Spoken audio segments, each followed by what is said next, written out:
Hi friend, नमस्कार। और बताओ कैसे हो आप लोग। तो दोस्तों, आज करंट अफेयर का क्लास शुरू करने से पहले मैं आपको बता देना चाहता हूं कि इस साल यानी कि 4 अगस्त को फ्रेंडशिप डे मनाया जा रहा है।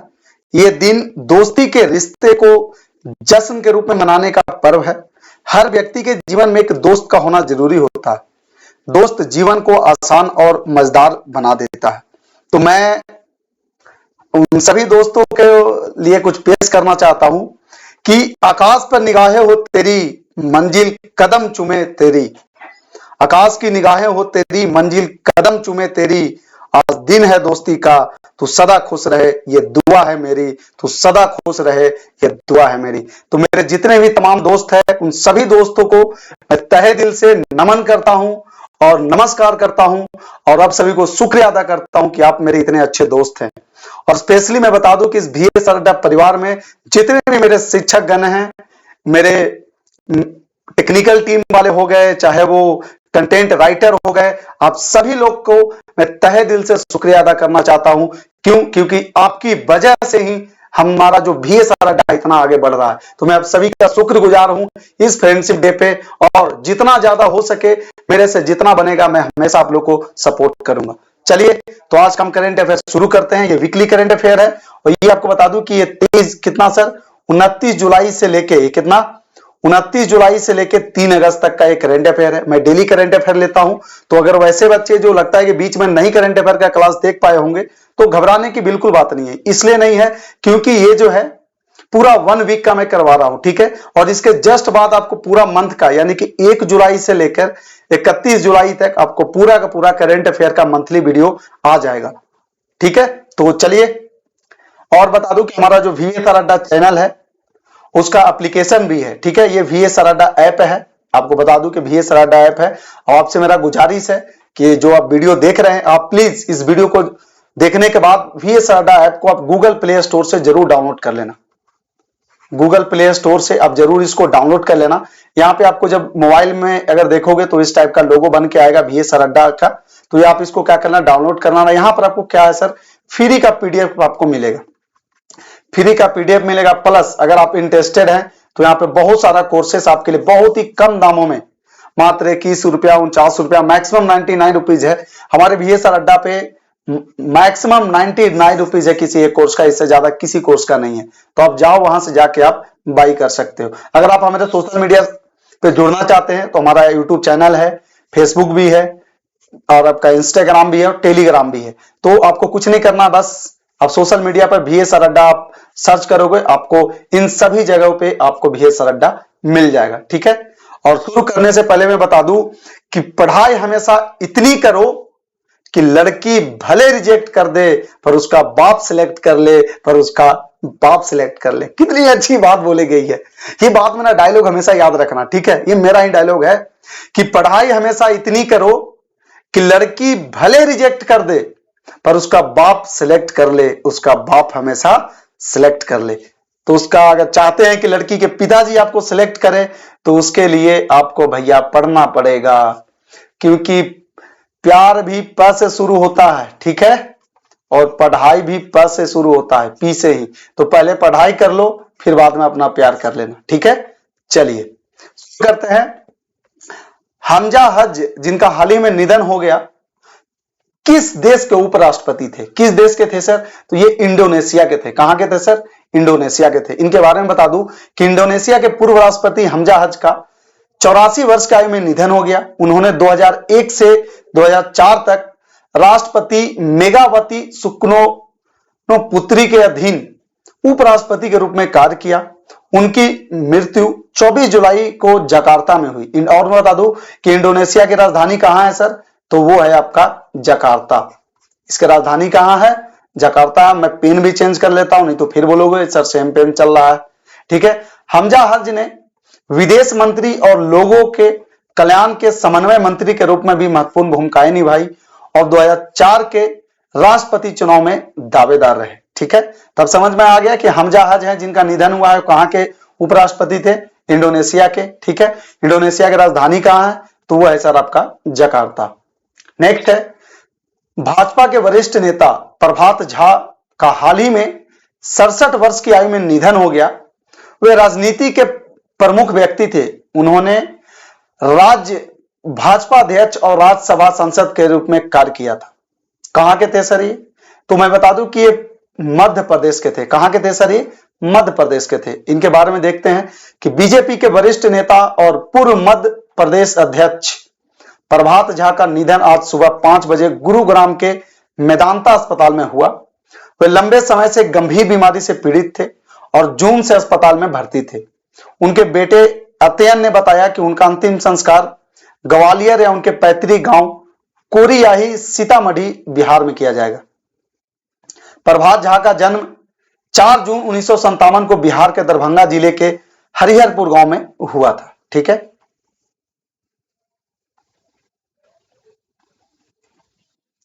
देखो एक्चुअल में रहने वाले थे बिहार के, ठीक है, लेकिन ये अध्यक्ष कहां के थे? तो मध्य प्रदेश के थे। ठीक है, चलिए नेक्स्ट है, पेरिस 2024 ओलंपिक खेलों के शुभंकर क्या है? तो वो है सर आपका फ्रीजेस। क्या है सर? फ्रीजेस। पेरिस 2024 ओलंपिक खेलों के लिए आधिकारिक शुभंकर फ्रीजेस की घोषणा की गई है, जो पारंपरिक फ्रीजियन टोपियों से प्रेरित है। ये टोपियां, ये क्या है ना, जो देख रहे हो फ्रीजेंस, ये एक टोपी है सर। क्या ये टोपी है? बोले तो ये कैप की तरह है। ठीक है, ये टोपियां फ्रांसीसी स्वतंत्रता और पहचान का प्रतीक है और फ्रांस की सांस्कृतिक धरोहर में गहराई से समाहित है। 24 नवंबर 2022 को शुभंकर के पहली झलक पेश की गई और यह टोपियां पेरिस 2024 के लिए ऐतिहासिक और चंचल भावना लाने का काम करेगी। शुभंकर का नाम फ्रीजेस रखा गया है, जिसे खेल के माध्यम से क्रांति और ऊर्जा का प्रतीक माना जाता है। ये जो फ्रीजेस दो देख रहे हो, ये क्या असर है? तो एक खेल के माध्यम से क्रांति और ऊर्जा का प्रतीक माना जाता है। ठीक है, किस महारत्न कंपनी की सहायक कंपनी ने राष्ट्रीय फीडर मॉनिटरिंग सिस्टम नियंत्रण केंद्र विकसित किया, जिसका उद्घाटन केंद्रीय मंत्री मनोहर लाल ने किया है? किसका किया है सर? तो आईईसी लिमिटेड। कौन sir? IEC limited. IEC limited ने 55वें स्थापना दिवस पर राष्ट्रीय फीडर मॉनिटरिंग सिस्टम एनएफएमएस का उद्घाटन किया। इस प्रणाली के अंतर्गत देश भर में 2.5 करोड़ फीडरों की बिजली आपूर्ति, कटौती और स्वास्थ्य की जानकारी वास्तविक समय में उपलब्ध होगी। इससे डिस्कॉम में पारदर्शिता, दक्षता और जवाबदेही बढ़ेगी, जिससे उपभोक्ताओं को बेहतर बिजली आपूर्ति मिलेगी। नेक्स्ट है, अंडमान और निकोबार द्वारा समूह के नए पुलिस महानिदेशक के रूप में किसे नियुक्त किया गया है? किनको नियुक्त किया गया है सर? तो वो है आपके हरगोविंदर सिंह ढालीवाल। कौन है सर ये? हरगोविंदर सिंह ढालीवाल है। ये आपका गृह मंत्रालय ने 25 जुलाई को हरविंदर सिंह ढालीवाल को अंडमान और निकोबार द्वीप समूह का नया पुलिस महानिदेशक नियुक्त किया है। ढालीवाल जो कोई 1997 बैच के आईपीएस अधिकारी हैं, पहले नई दिल्ली में विशेष पुलिस आयुक्त के रूप में कार्यरत थे। उन्होंने धौला कुआं गैंगरेप, पत्रकार सौम्या विश्वनाथन की हत्या और जिगीसा घोष हत्याकांड जैसे महत्वपूर्ण मामलों की जांच की है। अगला है, यमन गणराज्य में भारत के अगले राजदूत के रूप में किसे नियुक्त किया गया है? किन्हें सर? तो किया गया सुहेल एजाज खान को। किनको सर? सुहेल एजाज खान को यमन गणराज्य में भारत के अगले राजदूत के रूप में नियुक्त किया। राजदूत बोले तो एम्बेसडर। सऊदी अरब में भारत के राजदूत सुहेल एजाज खान को यमन गणराज्य में भारत के अगले राजदूत के रूप में नियुक्त किया गया है। उनकी नई नियुक्ति रियाद में होगी और वे जल्द ही कार्यभार संभालेंगे। सुहेल एजाज खान 1997 बैच के आईपीएस अधिकारी हैं, ने इस जिम्मेदारी के लिए आभार व्यक्त किया और यमन में भारत यमन संबंधों को मजबूत करने की दिशा में काम करने की इच्छा जताई। कौन सा बंदरगाह भारत की पहली एकीकृत कृषि निर्यात सुविधा की मेजबानी करेगा? भारत का वो कौन सा ऐसा बंदरगाह है जो पहली एकीकृत कृषि निर्यात सुविधा की मेजबानी करेगा? ठीक है, वो है सर का जवाहरलाल नेहरू बंदरगाह। कौन सा है सर? जवाहरलाल नेहरू बंदरगाह। केंद्रीय बंदरगाह और जलमार्ग मंत्री सर्बानंद सोनोवाल ने जवाहरलाल नेहरू बंदरगाह प्राधिकरण JNPA में 284.19 करोड़ रुपए की लागत से PPP मोड पर निर्यात आयात सह घरेलू कृषि वस्तु आधारित प्रसंस्करण और भंडारण सुविधा के विकास को मंजूरी दी है। यह अत्याधुनिक सुविधा 67,442 वर्ग मीटर क्षेत्र में स्थापित होगी, जो रसद में अक्षमताओं को दूर करेगी, हैंडलिंग कम करेगी और कृषि उत्पादों की सेल्फ लाइफ बढ़ाएगी। ठीक है, चलिए अगला है, बिहार के किस जिले में नया एम्स बनाया जाएगा? बहुत बढ़िया सवाल है भाई, बिहार वालों के लिए बहुत बढ़िया खुशखबरी की बात है कि बिहार के किस जिले में नया एम्स हॉस्पिटल बनाया जाएगा। कहां पे सर? तो वो है आपका गया में। ठीक है, दरभंगा में एम्स का निर्माण जल्द ही शुरू होने वाला है, क्योंकि केंद्रीय स्वास्थ्य एवं परिवार कल्याण मंत्रालय ने शोभन स्थित प्रस्तावित भूमि पर एम्स के निर्माण को मंजूरी दी है।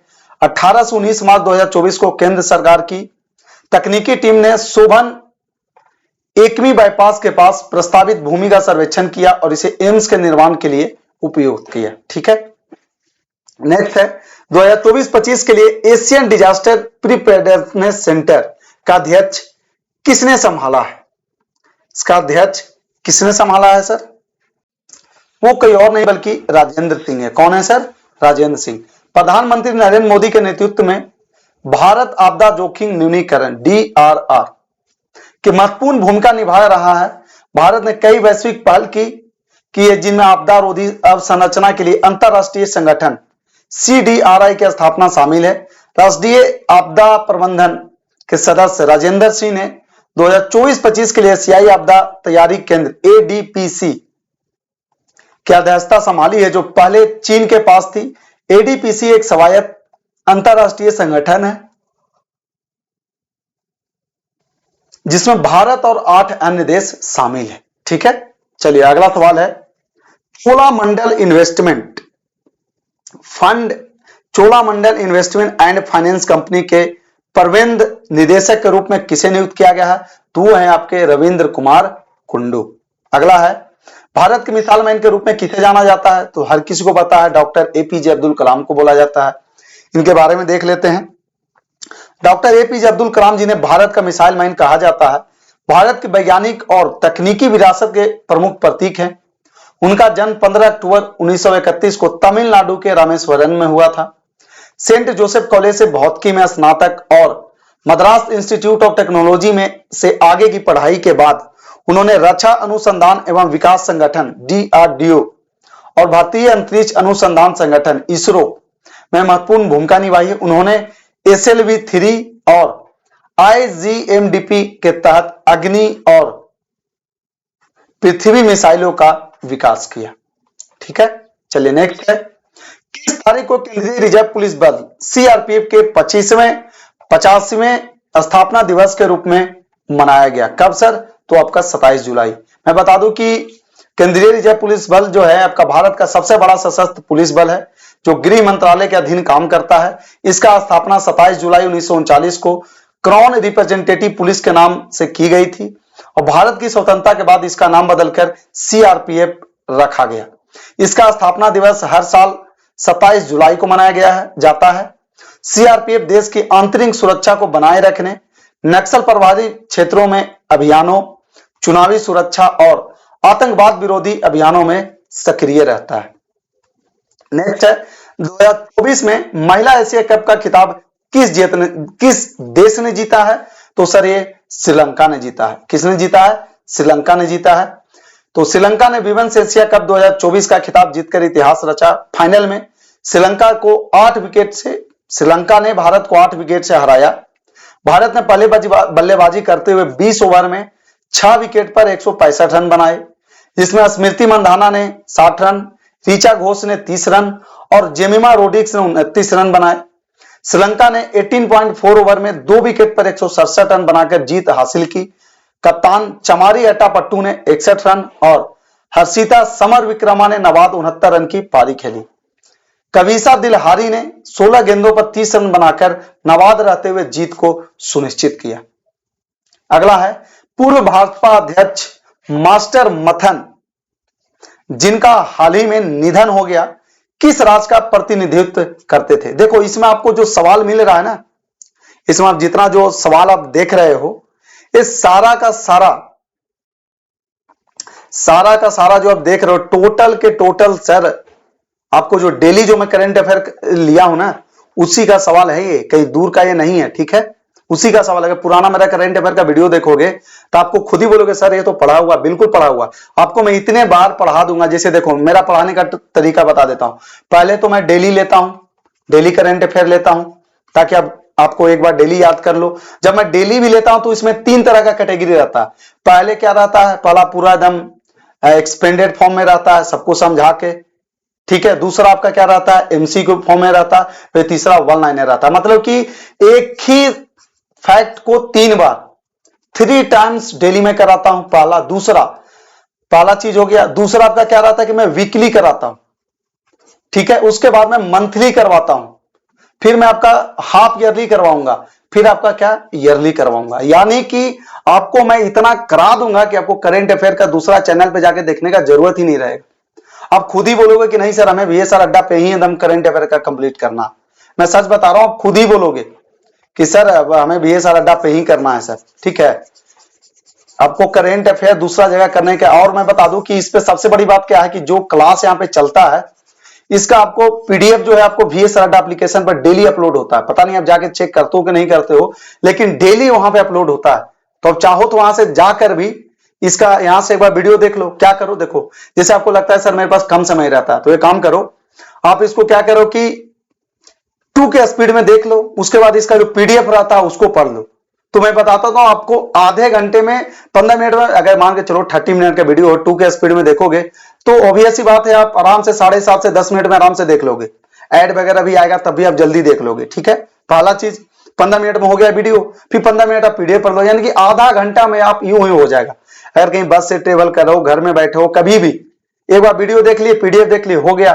फिर वीकली आता है, वीकली का भी पीडीएफ मिलेगा आपको, मंथली का पीडीएफ मिलेगा, सारा फ्री दूंगा मैं, पहले बता रहा हूं। 1 रुपया मैं आपसे नहीं लेने वाला हूं, 1 रुपया नहीं, सारा फ्री में है, एकदम फ्री में। देखो ताकि पढ़ो जब, हाँ एक काम करना, जब आपकी नौकरी लग जाए तो इतना जरूर बता देना कि हाँ सर, कमेंट बॉक्स में आके बोल देना सर मैं आपके यहाँ VSR अड्डा से ही पढ़ता था सर, आज मेरा सिलेक्शन हो गया, ताकि मुझे खुशी लगे कि इतना जो मेहनत करते हो बेकार नहीं जा रहा है, सही जगह जा रहा है, ठीक है। तो चलिए अगला सवाल है, पूर्व भाजपा सांसद मास्टर मथन जिनका हाल ही में निधन हो गया, किस राज्य का प्रतिनिधित्व करते थे? तो सर वो आपका केरल का करते थे, ठीक है। चलिए, भारतीय जनता पार्टी के नेता और नीलगिरी के पूर्व सांसद एम मास्टर मथन का शुक्रवार रात 9 बजे, 91 नहीं, 91 वर्ष की आयु में निधन हो गया। मथन का निधन कोयम्बटूर स्थित उनके आवास पर आयु संबंधी बीमारियों के कारण हुआ है। वह नीलगिरी जिले के बडगा समुदाय के प्रमुख नेता थे। मथन के परिवार में उनकी पत्नी, 2 बेटे और 1 बेटी है। प्रधानमंत्री नरेंद्र मोदी और भाजपा के राष्ट्रीय अध्यक्ष JP नड्डा ने मथन के निधन पर शोक व्यक्त किया, उनकी समाज सेवा और भाजपा में योगदान की सराहना की। अगला सवाल है, अंतरराष्ट्रीय बाघ दिवस हर साल किस तारीख को मनाया जाता है? तो सर हर साल आपको 29 जुलाई को मनाया जाता है, ठीक है। हर साल कब मनाया जाता है? 29 जुलाई को मनाया जाता है। नेक्स्ट है, ओलंपिक में पदक जीतने वाली पहली भारतीय महिला निशानेबाज कौन बनी है? तो वो है सर आपका मनु भाकर। और मैं बता दूं कि मनु भाकर के पास 2 मेडल है, एक तो आपका ब्रोंज है, ये आपका सिंगल में है, एक क्या इंडिविजुअल है, एक क्या है सर आपका इंडिविजुअल है। दूसरा जो ब्रोंज है वो क्या है? वो डबल में है। डबल में कौन थी इनके साथ? तो इनके साथ है सर्वजोत सिंह और मनु भाकर, दोनों मिलकर 2 ब्रोंज अभी तक आ गया है। टोटल अभी तक 3 ब्रोंज आ गया है, ठीक है। चलिए, मनु भाकर ने पेरिस 2024 ओलंपिक में महिला 10 मीटर एयर पिस्टल स्पर्धा में कांस्य पदक जीतकर इतिहास रचा है। यह पेरिस 2024 में भारत का पहला ओलंपिक पदक है और लंदन में 2012 के बाद से निशानेबाजी में पहला ओलंपिक पदक है। मनु ने क्वालिफिकेशन राउंड में 580 का स्कोर किया और फाइनल में कांस्य पदक अपने नाम किया। स्वर्ण और रजत पदक दक्षिण कोरिया की यो ए जिन और किम येजी ने जीते। मनु भाकर ओलंपिक में पदक जीतने वाली पहली भारतीय महिला निशानेबाज बन गई है। अगला है, उत्तर प्रदेश विधानसभा में विपक्ष का नेता किसे नियुक्त किया गया है? तो वो है सर आपका माता प्रसाद पांडे। नेक्स्ट है, किस कंपनी ने एशिया का पहला लो कार्बन जिंक इकोजेन लॉन्च किया? किसने किया सर? वो है आपका हिंदुस्तान जिंक लिमिटेड। नेक्स्ट है, चेन्नई में आयोजित अंतरराष्ट्रीय चिकित्सा सम्मेलन में मधुमेह विज्ञान में योगदान के लिए लाइफ टाइम अचीवमेंट अवार्ड किसे प्रदान किया गया है? तो वो है सर डॉक्टर जितेंद्र सिंह। देखो कुछ कुछ चीजें मैं जानबूझ के एक्सप्लेन नहीं कर रहा हूं क्योंकि ये वीडियो बहुत लंबा हो जाएगा। अगर आपको पूरा एक्सप्लेन देखना है तो मेरा प्रीवियस वीडियो है, आप वहां पे जाइए, आपको वहां पे सब कुछ मिल जाएगा। ठीक है। सिफडी के अध्यक्ष और प्रबंध निदेशक के रूप में किसे नियुक्त किया गया है? तो वो है सर आपके मनोज मित्तल। नेक्स्ट है, निकोलस मादुरो को किस देश के राष्ट्रपति चुनाव का विजेता घोषित किया गया? कहां सर? तो यह है वेनेजुएला। ठीक है। और मैं बता दूं इनके बारे में कि वेनेजुएला के राष्ट्रपति चुनाव में निकोलस मादुरो की लगातार तीसरी बार सत्ता में वापसी हुई है। मेन पॉइंट आपको इसको नोट कर लेना, कॉपी पर नोट कर लेना कि तीसरी बार सत्ता में वापसी हुई है। हालांकि विपक्ष ने चुनाव में गड़बड़ी के आरोप लगाए हैं। चुनाव आयोग ने मादुरो को 51% वोट और विपक्षी उम्मीदवार एडमुंडो गोंजालेज को 44% वोट मिलने की घोषणा की। नतीजे 80% मतदान केंद्रों के आंकड़ों पर आधारित बताए गए हैं, लेकिन विपक्ष ने दावा किया है कि चुनाव प्राधिकरण ने 30,000 मतदान केंद्रों के आंकड़े अभी तक जारी नहीं किए। इससे परिणामों की वैधता पर सवाल उठ रहे हैं। ओलंपिक में एकल स्पर्धा में प्री क्वार्टर फाइनल तक पहुंचने वाले पहले भारतीय टेबल टेनिस खिलाड़ी कौन बने हैं? तो वो सर आपका मनिका बत्रा बनी है। कौन बनी है? मनिका बत्रा बनी है। नेक्स्ट है, ग्लोबल वाटर टेक समिट 2024 में water department of the year श्रेणी के तहत किस संगठन ने GEF ग्लोबल वाटर टेक पुरस्कार जीता है? किसने सर? तो ये है आपका केंद्रीय जल आयोग CWC। इसको किसने दिया है? तो GEF का फुल फॉर्म क्या है बता देता हूं मैं आपको। ये है आपका global energy and environment foundation. ठीक है। तो केंद्रीय जल आयोग को नई दिल्ली ने global energy and environment foundation द्वारा आयोजित ग्लोबल वाटर टेक समिट 2024 में water department of the year श्रेणी में GEF ग्लोबल वाटर टेक पुरस्कार से सम्मानित किया गया। यह पुरस्कार जल क्षेत्र में महत्वपूर्ण उपलब्धियों को मान्यता प्रदान करता है और जल, सीवर के पानी और विलयनीकरण में नवाचार और प्रौद्योगिकी को सम्मानित करता है। अगला सवाल है, विश्व मानव तस्करी निरोधक दिवस कब मनाया जाता है? तो सर आपका 30 जुलाई को मनाया जाता है। नेक्स्ट है, विश्व प्रकृति संरक्षण दिवस कब मनाया जाता है? कब सर? तो ये आपका 28 जुलाई को। नेक्स्ट है, हाँ इसका थीम मैं बता देता हूं। इस बार जो मनाया गया है विश्व प्रकृति संरक्षण दिवस 2024 28 जुलाई को मनाया जाएगा, ऑलरेडी मना लिया गया है।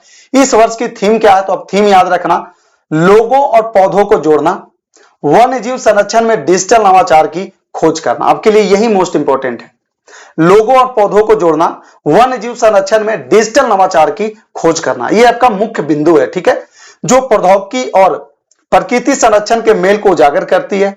यह दिन प्राकृतिक संसाधनों के संरक्षण और पारिस्थितिकी तंत्र की रक्षा की आवश्यकता पर जोर देता है।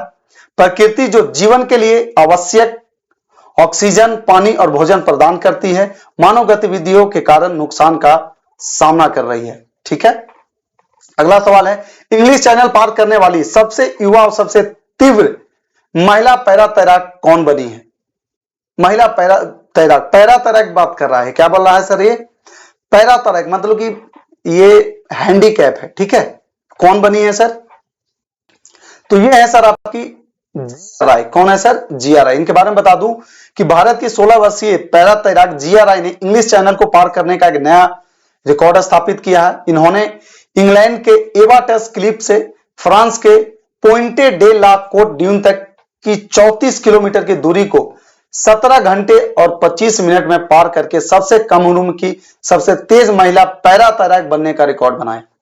इस उपलब्धि को Asia book of record, India book of record में दर्ज किया गया है। जिया जो ऑटिज्म स्पेक्ट्रम डिसऑर्डर से पीड़ित है। नेक्स्ट है, 2024 के लिए वी वेंकैया एपिग्राफी पुरस्कार किसने जीता है? तो कोई और नहीं बल्कि वी वेदाचलम। जो वी वेदाचलम जीते हैं कौन है सर? तो प्रख्यात तमिल पुरा लेखक और इतिहासकार है। पेरिस ओलंपिक 2024 में मिश्रित 10 मीटर एयर पिस्टल निशानेबाजी में मनु भाकर और सरजोत सिंह ने कौन सा पदक जीता है? तो ये आपका पीतल जीते हैं, जिसको कि ब्रोंज बोलते हैं। नेक्स्ट है, भारतीय सशस्त्र बलों की किस शाखा ने प्रशिक्षण प्रोटोकॉल को बढ़ाने और प्लेटफॉर्म में स्थिरता सुनिश्चित करने के लिए सुविधा सॉफ्टवेयर संस्करण 1.10 लॉन्च किया है? ठीक है, तो ये है आपके कौन सा? तो भारतीय तट रक्षक, जिसको इंडियन कोस्ट गार्ड बोलते हैं। किस राज्य विधानसभा में परिसीमन एक राष्ट्र एक चुनाव कदम और नीट के खिलाफ प्रस्ताव अपनाया है? कौन है सर वो आपका? वो है आपका कर्नाटक विधानसभा।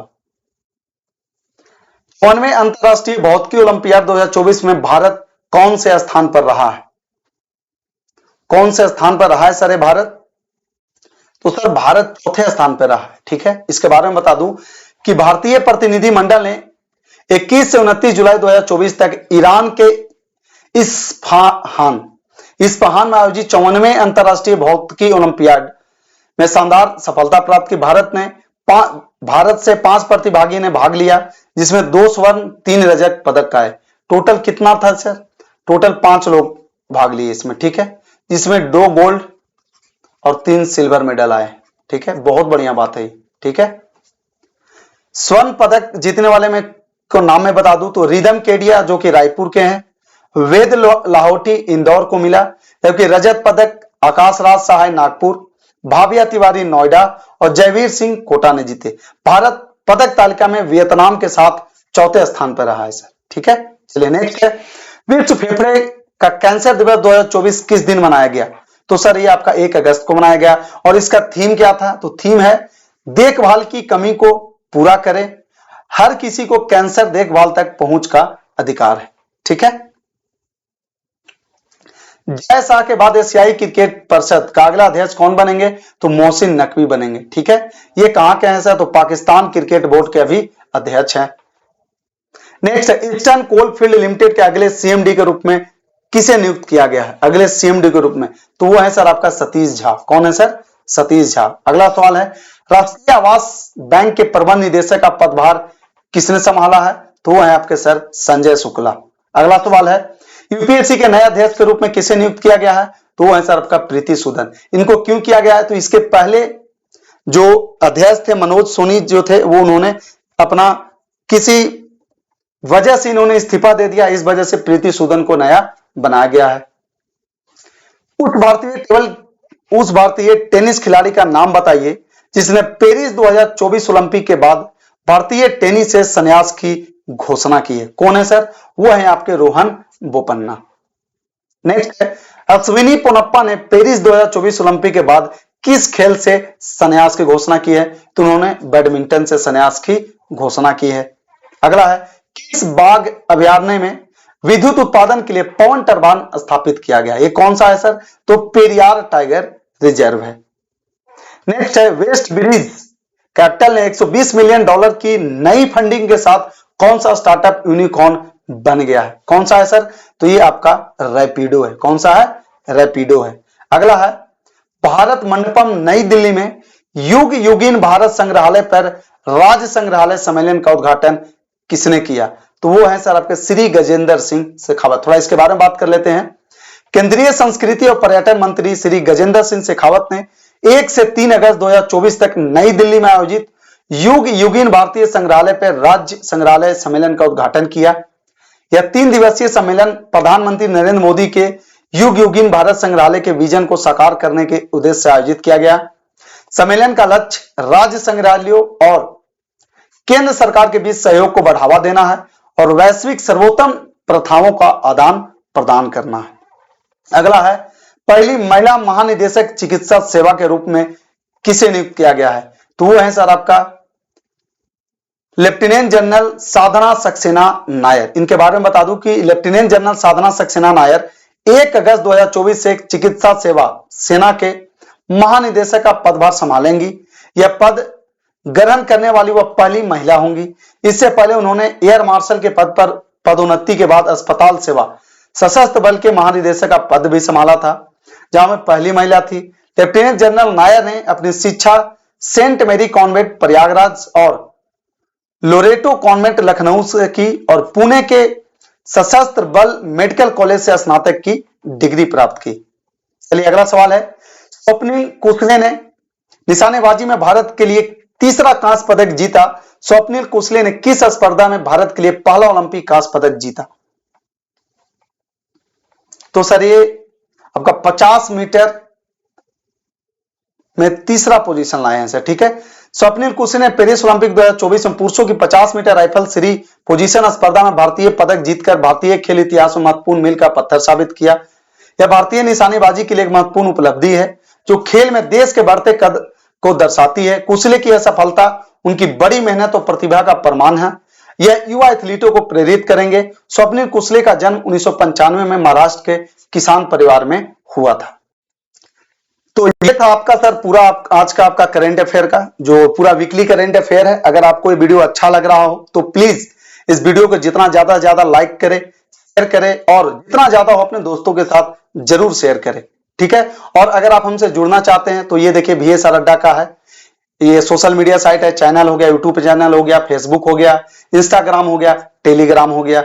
अगर आप हमारा फ्री का PDF चाहते हैं, फ्री में PDF आपको चाहिए या फिर आपको कम से कम दाम में मात्र 99 रुपया से भी कम पैसा में या मैक्सिमम 99 रुपया तक का अगर कोर्स खरीदना चाहते हैं, SSC हो, रेलवे है, बैंकिंग हो, इंग्लिश हो, मैथ हो, फिजिक्स हो, केमिस्ट्री हो, बायो हो, जो भी आप पढ़ना चाहते हैं सब कुछ हमारे VS अड्डा पे अवेलेबल है।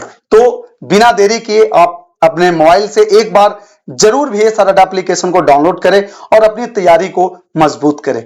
अगर आपको किसी भी तरह का क्वेरी है, आपके मन में किसी तरह की आपको जानकारी लेना है तो आपको कुछ नहीं करना है, आपको बस ये 9521514276 पे आपको क्या कर देना है सर, आपको मैसेज कर देना है। यही हमारा व्हाट्सएप नंबर है, यही हमारा टेलीग्राम नंबर भी है, आप इस पे भी हमसे जुड़ सकते हैं। और चलते चलते मैं इतना ही कहूंगा कि गलत जगह सम्मान दे दिया, व्यर्थ दे दिया प्यार। गलत जगह सम्मान दे दिया, व्यर्थ दे दिया प्यार। हीरे की कीमत क्या जाने कचरे के ठेकेदार। हीरे की कीमत क्या जाने कचरे के ठेकेदार। तो चलिए हम फिर मिलते हैं अगले वीडियो में, तब तक के लिए bye bye, take care, keep signing off, जय हिंद।